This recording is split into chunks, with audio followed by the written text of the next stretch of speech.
Hey MSU Yu-Gi-Oh! This is Ethan Haviland. He got 5th at our second locals of the semester. Ethan, what do you want to show us what you were playing today? I'm playing my probably favorite deck in Yu-Gi-Oh! And that's Marincess. I've been a big Marincess fan since before support was even announced. I got into the game late 2019. They were one of my first fan favorite decks to pick up. Really combo heavy, really fun. In my opinion, if you're looking to play a really fun Link deck, this is definitely a really good one to get into right now, as I think it's one of the top rogue decks. So let's get into the profile. So starting off with triple Marincess Blue Tang. This card is your best normal summon in the deck. It allows you to send a Marincess card from deck to grave. That effect is really good to send your either Spring Girl or your Seahorse, allowing you to get extenders for future plays.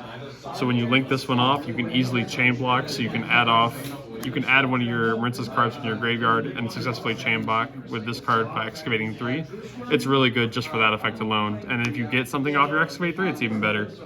And then the second best starter in the deck, this is another 1-card starter, is Spring Girl. You normal summon this, link 1, add it back off your Blue Tang, and then you have the banish effect still to make your link 2. Super solid, like I said, second best 1-card starter in the deck.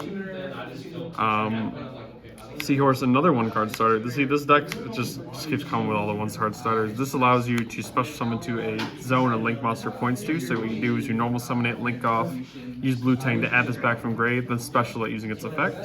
That makes you can get another link 1. This is much better if you have others in hand, because this allows you to special 1 from hand when it's normal summoned, which is nice, along with it being a special summon. But it's also really good for the late game, because on the turn it wasn't sent there. You can banish it, add a Marincess card back from your graveyard to your hand, just for more recursion. That can be your spells, your traps, whatever you'd like it to be. It's really good to bait negates later on in the game, so really solid card. Sleepy Maiden is playing as one of, and this card has grown on me a lot. It's a target special summon. That once it's in the zone, the monster you target is unaffected by can't be destroyed by card effects, I believe.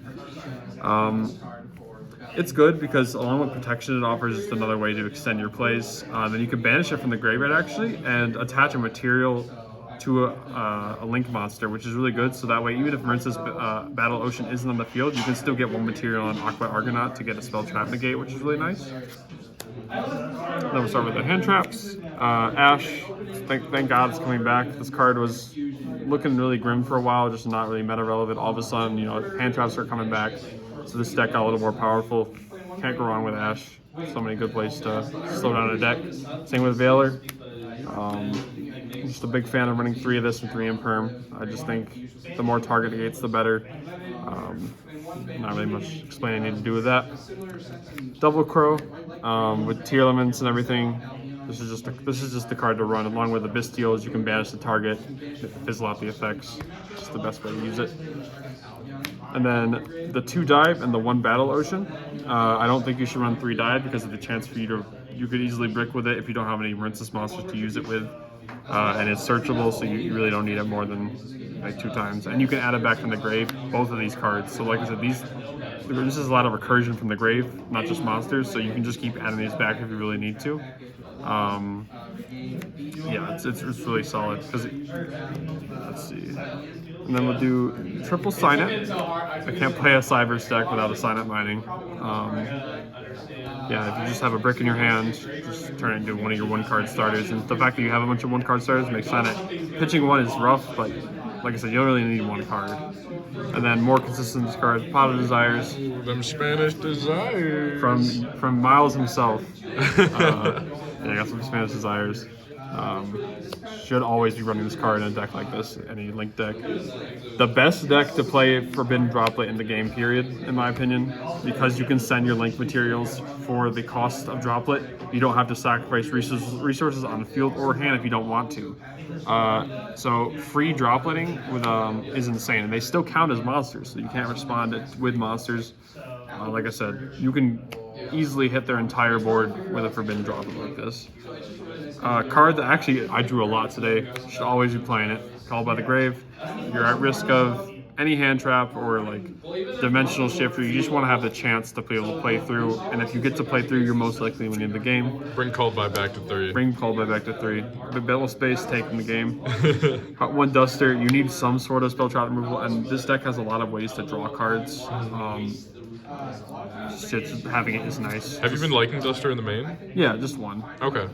If you go into, I'll get to it later, but if you decide not to do Aqua Argonaut, you can draw a bunch of cards, and just in case you're locked by a floodgate or something, you want some out to it. Then we have one wave. You should only play one of this just because of the graveyard recursion. It is one of the best cards in the deck. Target negate, unaffected. All monsters, not even just Marincess monsters, all monsters are unaffected by effects, period, for the rest of the turn. And you can use it from hand, so it's basically a hand. It's an imperm, but better. Speaking of imperm, we have 3 of them right here. This, with all the target negates, it's really hard for my opponents to play through all this. It's really same reason as Valor. It's just Valor, but based. And then one of the GOAT cards today was Goes and Match. You could sub this for talents and then maybe or hand traps, but when this got flipped in this format right now, this is a huge card, especially against a lot of the tier 2 lower decks, and then even the tier 1 strategy. Sometimes Sprite or something needs to have multiple elements, so they summon the Beaver, whatever, you just lock them in. Flunderies, you summon Rabina, you just lock them into waters, and they're screwed. And with in combination, which I haven't tested it out yet, but in combination with Zealantis, this card can be really powerful. So I have to yet to test that out because this deck can be played in many different ways with the extra deck. I'm running, because I hadn't played this deck in a while, I wanted to run just a simple build just to get back into it. So I did the 2 slug. This allows you to add cards back from the graveyard, really good. 2 Sea Angel lets you add your Battle Ocean in most cases. Sometimes your dive, you already have the ocean. 2 Anemone, this is your best, I think your best card, period. It just gets you so much. Especially from the grave, when you link it off, you get to add one back from the grave. And then when this gets attached as a material, and then it gets sent away, you still get to add another card in your opponent's turn, so that's really nice. Some people don't play it, some people do. I do, especially for late game, if I want to make my other rank 4. Crystal Heart is really good with Battle Ocean on the field, making your monster permanently unaffected by card effects as long as it's linked with using it.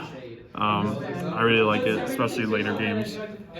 This card, I think you should always play this card as well. Lets you add back any Marincess card from the grave. So any of your choice, if you wanted to add back your trap right there, you can absolutely do that. This is more of your second link through you're making. Assuming you don't have the trap in hand, you're going to want to make Coral Triangle first to add the trap. This is assuming that you have discard fodder, which you'll most likely get because you have an add back from Coral Anemone when you link it off. Then we have, you can either go 2 routes. Like I said, most times you're going to want to go into Aqua Argonaut blind because Spell Trap Negate is really huge by special summoning one of your equips. So there's really no cost at all. Like I said, special summoning your equip, it's just such a good card. And it'll always be 4300 attack assuming you do your combos right, so it's going to be hard to get over as well. But if later on, and this will allow you to draw into many more hand traps, and late game it's really good for recovery, is Bubble Reef. This is a card that's been out for a long time.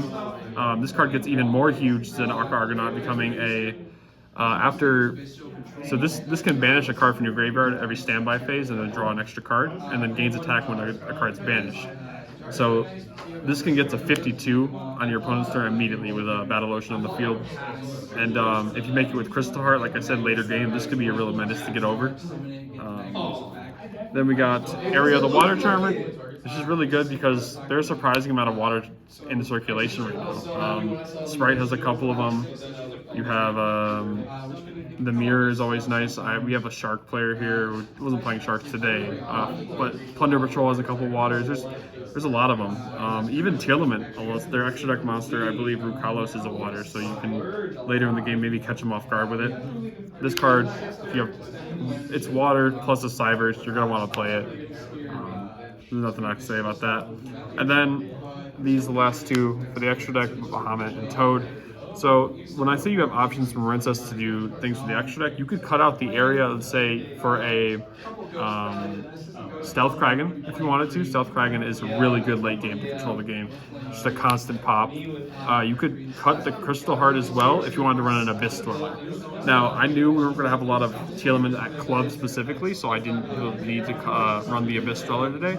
But if I were to go to Evolution Games, where I know we have a lot of top tier players, I would cut the area first for the Abyss Dweller, and that'd probably be my build there. Because I just really like Crystal Heart for late game. It's really good. Or if you don't have many ways to protect it. So that is all for the extra deck. Like I said, as long as your opponent doesn't have like Dimensional Shifter or a way to banish your cards, you will be recurring for most of the game. Like it's gonna be, your hand size is gonna be huge. And for the side deck, I always like to experiment with side decks. This one was pretty standard for considering how I always throw in some wacky stuff. But I hate this card, and I didn't draw this a single time. I drew this 3 times. But in theory, it's supposed to work. It's supposed to be good. But it's whatever. I'm probably not going to run it again just because, I don't know, I just don't like it. It is alright when I have like Signet Mining or a way to get rid of this for something else. But I shouldn't need to go -1 to get my play. I don't know. It's just, I just have bad luck with it. This card, I need to see this card back in circulation because this card ruins decks. Ruins. Dragon Link, I played against Bisteel Dragon Link today.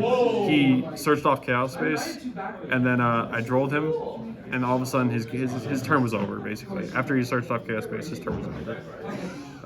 Anti-skill Fragrance. As much as Runic, actually no, yeah, as much as Runic players will hate you for running this, they deserve it, so it's okay. Same with Sky Striker players. I had someone get really salty about running this at Evolution Games, but I mean, you gotta run it. There's so many, like even against Fundaries when they need their map sometimes, it's just a good card to have. I guess if we're talking about, if I had any spice today, it'd just be the Night Beams. There's so many cards right now where you just search your 1 disruption, like the Flundery's Trap, or you search, I don't know, a branded beast or something. Sword Soul Blackout. Sword Soul Blackout. Even if they only set 1, if it's an imperm, you still got your money's worth. It's a free, like sometimes it's all I got. So I think Night Beam's great. We don't have any like heavy back row players right now at the moment in our club, so I just figured to cover the 1, and then 2 talents. It's just good to have with Bisteels, and as soon as you know if your opponent's playing Bisteels or Ishizu, I'll throw it in for game 2. Just because that way, if they hit me with something to shuffle back, I might be able to draw into something to continue my plays. It's probably the best it's ever been since it's released right now because there's so many monster effects activating on your turn. So it's just really good. That is all I got for the side. Like I said, this is just a really fun deck for you to play. Not super hard. It's probably my most confident I've ever been in a deck just because it's the one I practice probably the most. And yeah, that's all I got. All right, did you have any shout outs you wanted to give? Let's see. Evolution Games is my main way of practicing. And I think it was Dylan who was actually playing this deck at one point. And I think shout out to him because I talked to him a lot, and he's always a really smart player. He typically plays heroes, I believe. He's smart because, I don't know, me and him are very close in skill, and then he always has a couple of tips to offer me when, especially like, he taught me, you can make like, your Bahamut and then still use the Bahamut after you make Toad to keep going with your plays. When I was first getting into the deck again, he was really helpful in getting more fluent in my combos. Most of Evolution Games I have to thank. Even I get dumpstered by Rico or Nick or someone at the top tables. I mean, I get to see like what it is at the high life over there and how fluent you can be and like how quick your decision making can be. And so like getting exposed to that only helps you grow as a player. So even if I get whooped, I mean, I'm still taking a dub in a sense. I guess shout out to you, Miles. I mean, I play with you the most. Aside from, I'm starting to play a little more Mega. I guess I can't really shout out shout out to the club, of course, but I watch a lot of content creators, so I can't really shout them out. But I watch the Cali Effect the most and Pack. So like they're really intelligent players, and they both do analysis videos. And those have really helped me grow more as a player. So yeah, that's all I got. Awesome. Well, thanks for showing your deck profile today.